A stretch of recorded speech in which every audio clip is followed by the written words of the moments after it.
Domênica Monteiro chegou ao velório de Cosme sem avisar. Ela entrou pelo portão da fazenda com o rosto controlado, a postura ereta e uma decisão clara no olhar. Naquele momento, a proprietária da fazenda lá abandonada não foi até lá para ser consolada nem para receber condolências. Ela foi pedir desculpas. Foi até Genaro, o capataz com quem travou batalhas desde o primeiro dia em que pisou naquelas terras, e ofereceu a ele o emprego de volta.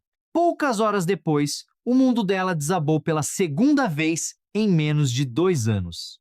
A informação chegou como chegam as piores notícias, sem cerimônia e sem preparo. Luiz Fernando havia se mudado para a casa de Chiara. Não era um rumor, não era especulação.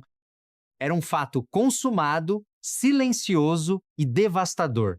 A mulher que sobreviveu a um noivo que a abandonou no altar, que reconstruiu a própria vida tijolos dentro de uma fazenda esquecida no interior, que aprendeu a confiar novamente, descobriu que a história se repetia, só que desta vez com personagens ainda mais próximos e a ferida ainda mais funda. A trajetória de Domênica Monteiro começou exatamente onde termina a ingenuidade de muitas mulheres, diante de um altar.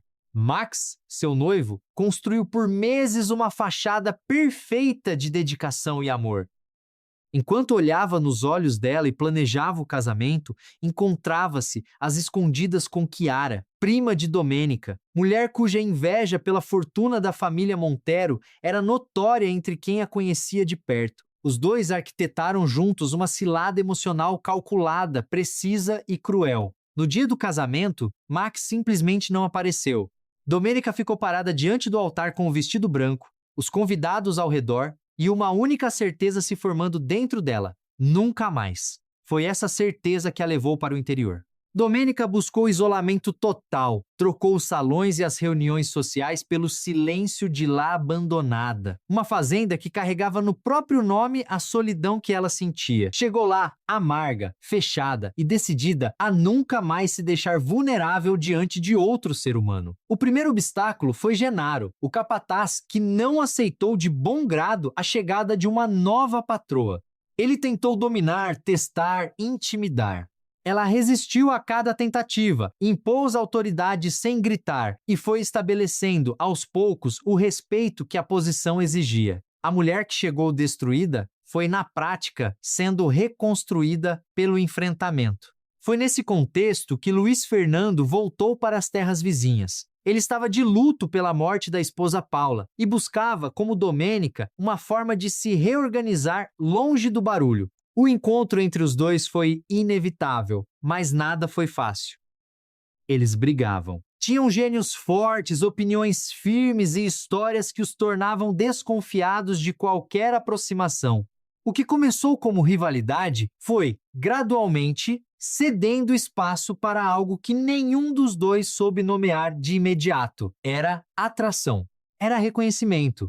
Era o tipo de conexão que se forma entre duas pessoas que já aprenderam da pior forma possível o que é perder. Por isso a notícia desta sexta-feira, dia 29 de maio, tem um peso que vai além do simples fim de um relacionamento. Domênica não perdeu apenas Luiz Fernando. Ela perdeu a prova de que era possível voltar a confiar. E perdeu para Chiara, a mesma mulher que já tinha destruído sua vida uma vez.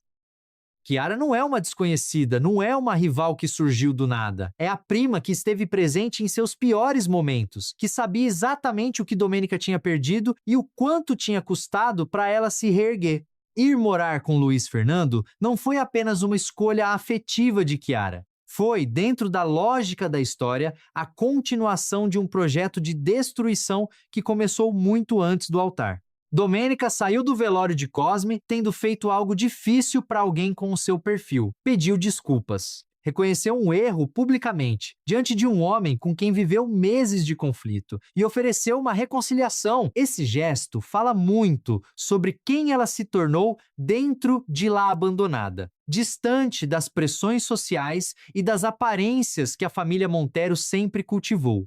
Ela foi até Genaro não por obrigação, mas porque entendeu que era o certo. E foi justamente neste mesmo dia, depois desse gesto de maturidade, que a realidade mais brutal a esperava em casa. Ao tomar conhecimento de que Luiz Fernando havia se mudado para a casa de Chiara, Domênica não entrou em colapso visível. Ela concluiu que o relacionamento com ele não tinha mais futuro. E essa conclusão carrega uma frieza calculada que só se desenvolve em quem já sobreviveu a um abismo antes. Não é indiferença.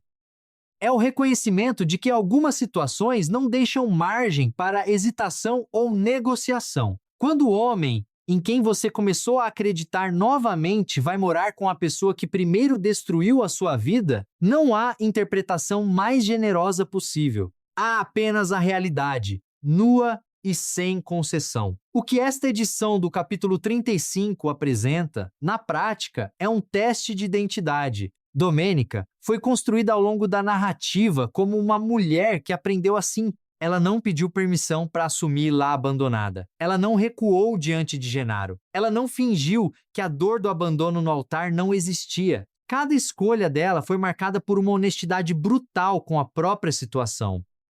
E agora, diante da segunda traição, a questão que a história coloca é a mesma que qualquer espectador atento já está fazendo. O que uma mulher assim faz quando descobre que o padrão se repete? Chiara não conquistou Luiz Fernando por acaso. Ela agiu com a mesma metodologia que usou com Max: aproximação calculada, timing preciso e exploração das vulnerabilidades de quem está ao redor. Luiz Fernando, de luto e buscando estabilidade, era um alvo acessível. O que a narrativa não esclarece ainda, mas o que o comportamento de Domênica sugere com clareza é que ela percebeu isso. Ela percebeu e, em vez de entrar em espiral, decretou o fim. Não o fim com choro e confronto, mas o fim com conclusão. Esse tipo de encerramento é muitas vezes o mais definitivo de todos.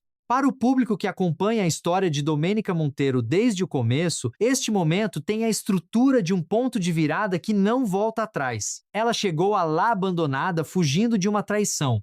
Ela foi ficando por escolha, por teimosia e depois por pertencimento. Ela abriu espaço para Luiz Fernando sem nunca deixar de ser quem ela era. E agora, com o capítulo 35 encerrando essa fase, a pergunta que fica suspensa é: para onde vai uma mulher que já sobreviveu ao pior 2 vezes e que desta vez não fugiu, simplesmente recusou? A história de Domênica não é sobre ser abandonada, é sobre o que acontece depois, quando a mulher que restou decide que nunca mais vai esperar ser escolhida para saber quem ela é.